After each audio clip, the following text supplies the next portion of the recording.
Welcome back to Murder Minutes. Now let's kill some time. Hello, my name is Abigail.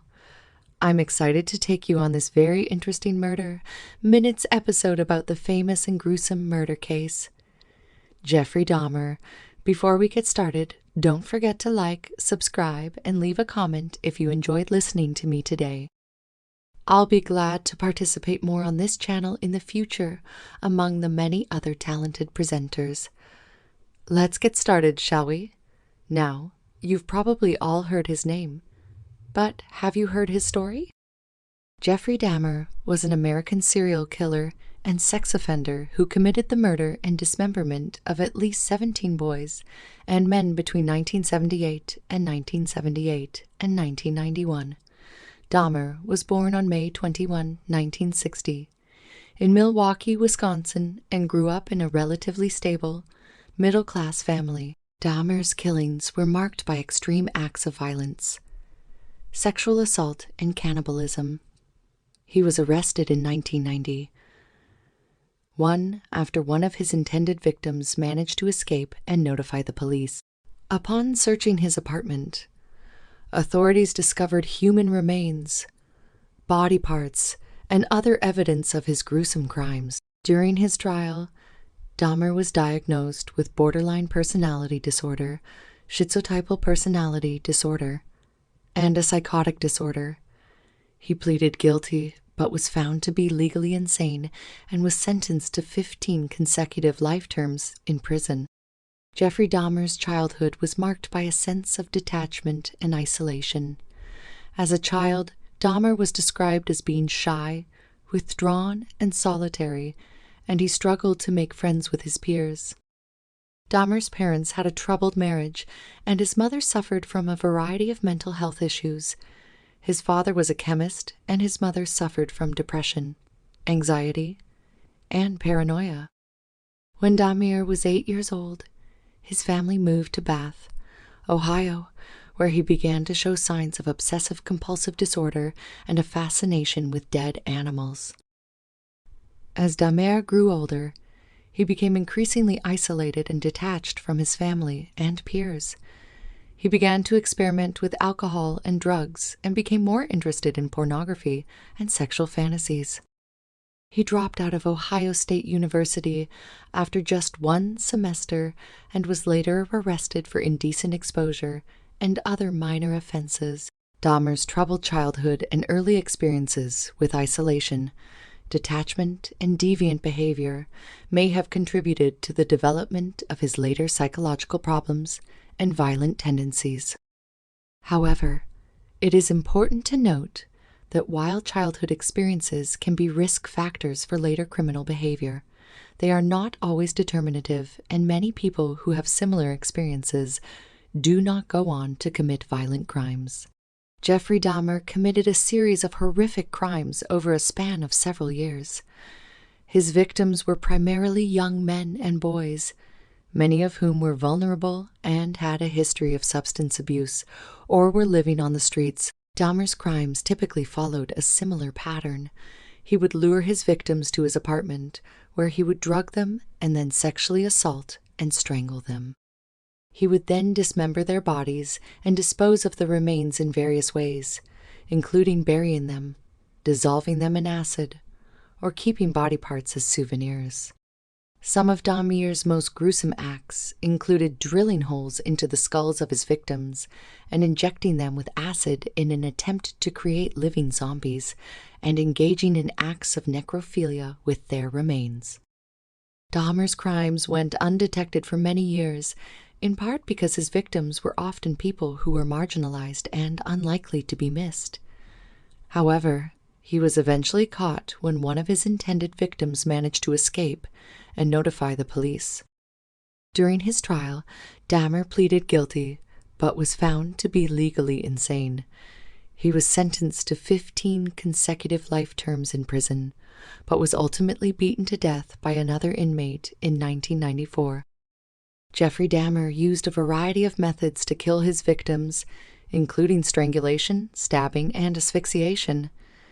He was also known to use drugs such as sleeping pills and sedatives to render his victims unconscious before carrying out his attacks. Dahmer's preferred method of killing, however, was by strangulation. He would often use his bare hands to strangle his victims, or he would use ligatures such as belts, ropes, or cords. Once his victims were dead, Dahmer would typically dismember their bodies using a variety of tools, including knives, saws, and other sharp objects. He would then dispose of the body parts in various ways, including burying them, dissolving them in acid, or keeping them as trophies. One of Jeffrey Dahmer's most well-known victims was a 14-year-old boy named Konerak Sinthasomphone. Konerak was a Laotian immigrant who had come to the United States with his family as a refugee. On May 27, 1990, Dahmer encountered Konerak on the street and offered him money to come back to his apartment to take photos. Once there, Dahmer drugged Konerak and proceeded to assault him. When Konerak regained consciousness, he managed to escape and run into the street, where he was discovered by a pair of Milwaukee police officers. However, despite Konerak's desperate attempts to communicate with the officers and escape from Dahmer, the police did not initially believe his story and returned him to Dahmer's custody. Dahmer was able to convince the officers that Konerak was his 19-year-old lover who had simply had too much to drink, and the police left without further investigation. Tragically, Konerak was later murdered by Dahmer that same night, becoming one of his many victims. The mishandling of his case by the police drew widespread criticism and scrutiny, and has been cited as an example of the systemic racism and bias that can exist within law enforcement. One of Jeffrey Dahmer's other victims was a 25-year-old man named Stephen Hicks. Hicks was Dahmer's first known victim, and his murder set off a chain of violent crimes that would continue for years. On June 6, 1978, Dahmer picked up Hicks, who was hitchhiking along a rural road in Ohio. Dahmer brought him back to his family's home, where he was living at the time, and the two began to drink beer together. At some point during the evening, Hicks tried to leave, but Dahmer bludgeoned him to death with a dumbbell. He then dismembered Hicks' body and buried the remains in the woods behind the house. Hicks' murder went undetected for several years, as Dahmer had moved to Wisconsin and continued to commit more crimes. It wasn't until Dahmer's arrest in 1991 that he confessed to the murder of Stephen Hicks. While Hicks' death may not have been as gruesome as some of Dahmer's later crimes, it is notable for being the first in a long series of violent acts that would eventually lead to Dahmer's downfall. Jeffrey Dahmer was eventually caught when one of his intended victims managed to escape and alert the police. On July 22, 1990, Dahmer had picked up a 32-year-old man named Tracy Edwards and brought him back to his apartment. Edwards noticed strange things in Dahmer's apartment, such as an overpowering smell and a large blue barrel. When Dahmer tried to handcuff him, Edwards managed to fight back and escape. Edwards ran out onto the street, where he flagged down 2 police officers. When they arrived at Dahmer's apartment, they found a scene of horror. Severed heads and other body parts in the refrigerator and freezer, and photos of dismembered bodies. Dahmer was arrested and charged with multiple counts of murder and other crimes. He eventually confessed to killing 17 men and boys, although it is believed that he may have killed more victims who were never identified. The shocking nature of Dahmer's crimes and the media attention they received helped to bring the issue of serial killers and the failings of law enforcement to the forefront of public consciousness.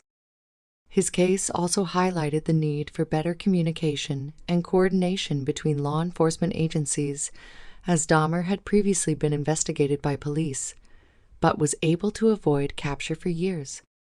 During his interrogation and trial, Jeffrey Dahmer confessed to his crimes and provided gruesome details of his actions. He expressed remorse for his actions, stating that he was sick and that he wished he could have changed his behavior. Dahmer's trial began in January 1992 and lasted for several weeks. His defense team argued that he was mentally ill and should be found not guilty by reason of insanity. However, the prosecution argued that Dahmer was fully aware of his actions and should be held accountable for them. The jury ultimately rejected Dahmer's insanity defense and found him guilty of 15 counts of murder. He was sentenced to 15 consecutive life sentences, totaling 957 years in prison. During his time in prison, Dahmer underwent therapy and attempted to come to terms with his crimes. However, he was murdered by another inmate in November 1994, just 2 years after his trial. Dahmer's case remains one of the most infamous in the history of American serial killers, and his actions have been the subject of numerous books, documentaries, and movies.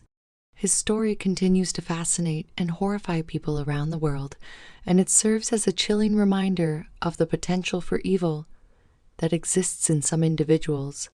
Jeffrey Dahmer's life in prison was difficult, as he was a notorious serial killer and child molester. He was initially placed in solitary confinement for his own safety, as other inmates had reportedly threatened to kill him. Over time, Dahmer was able to make some acquaintances in prison and even received letters of support from some individuals who sympathized with him. However, he remained a target for other inmates and was constantly monitored by prison officials. In November 1994, just 2 years into his prison sentence, Dahmer was attacked and killed by another inmate named Christopher Scarver. Scarver used a metal bar to bludgeon Dahmer to death in the prison gym. Another inmate, Jesse Anderson, was also killed in the attack.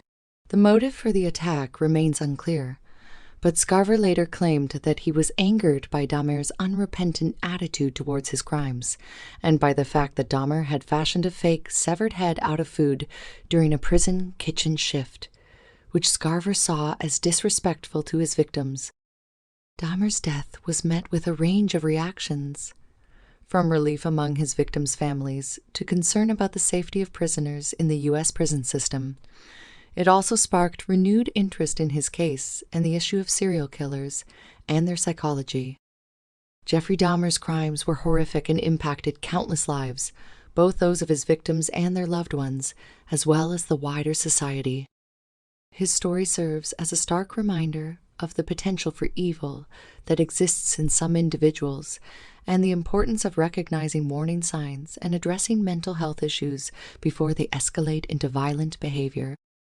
Since Dahmer's crimes, there has been a greater understanding of the psychology of serial killers and the importance of early intervention in cases of mental illness. His case also led to increased scrutiny of the U.S. prison system and the treatment of high-profile inmates, particularly those who have committed heinous crimes. While Dahmer's legacy remains a dark one, his story has also been used to educate and raise awareness about the issue of serial killers and the devastating impact of violent crime. By learning from his case and working to prevent similar tragedies from occurring, we can honor the memory of Dahmer's victims and work towards a safer, more just society. Thank you so much for listening. I hope you enjoyed this episode of Murder Minutes. If you have any specific requests for us to cover in future episodes, please leave you comments. Be sure to give us a like and subscribe for future episodes that come out daily. Thanks for killing time with us. Don't forget to leave your feedback in the comments section. We would really appreciate it if you like and subscribe to the channel. Until next time, Murder Minutes